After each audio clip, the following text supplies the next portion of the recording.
سورہ الانعام رکوع نمبر 4 تلاوت.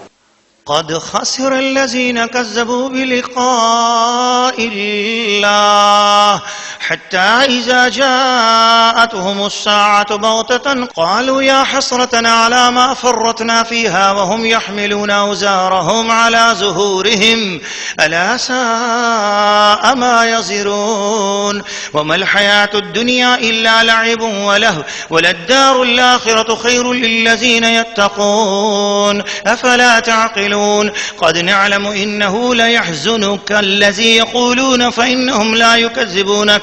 ولكن الظالمين بآيات الله يجحدون ولقد كذبت رسل من قبلك فصبروا على ما كذبوا وأوذوا حتى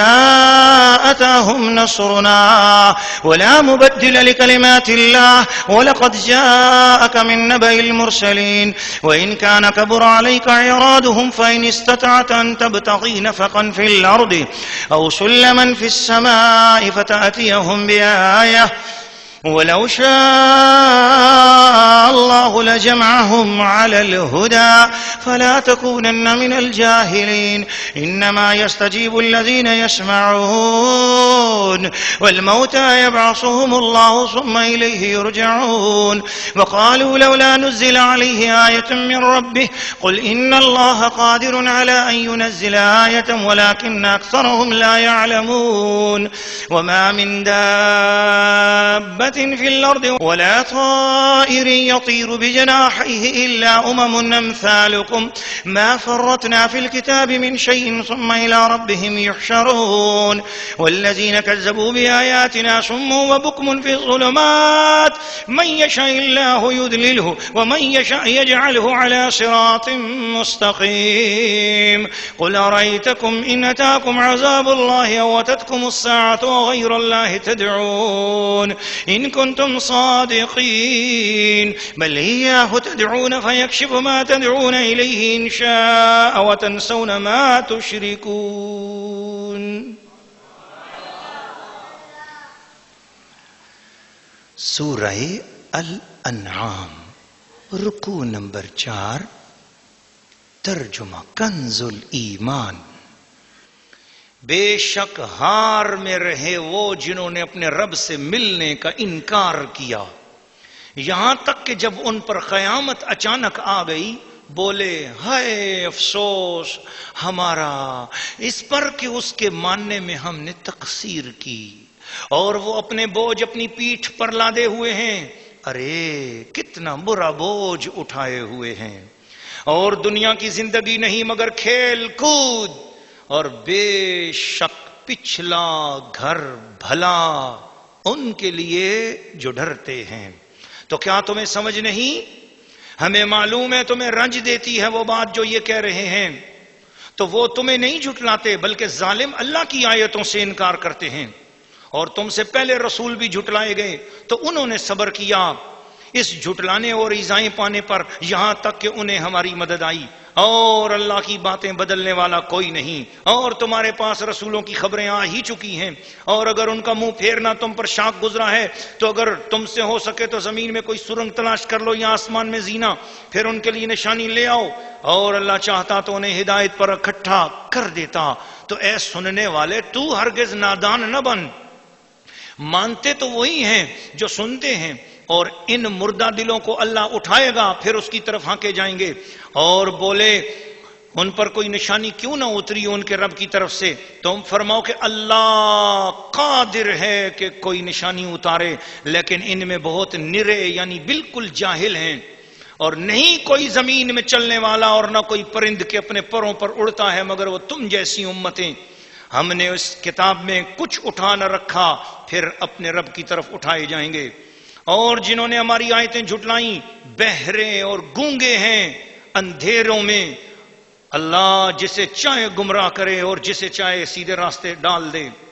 جسے چاہے سیدھے راستہ ڈال دے۔ تم فرماؤ بھلا بتاؤ تو اگر تم پر اللہ کا عذاب آئے یا قیامت قائم ہو، کیا اللہ کے سوا کسی اور کو پکارو گے؟ اگر تم سچے ہو بلکہ اسی کو پکارو گے تو وہ اگر چاہے جس پر اسے پکارتے ہو اسے اٹھا لے اور شریکوں کو بھول جاؤ گے۔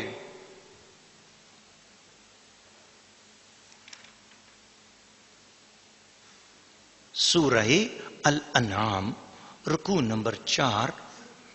تفسیر۔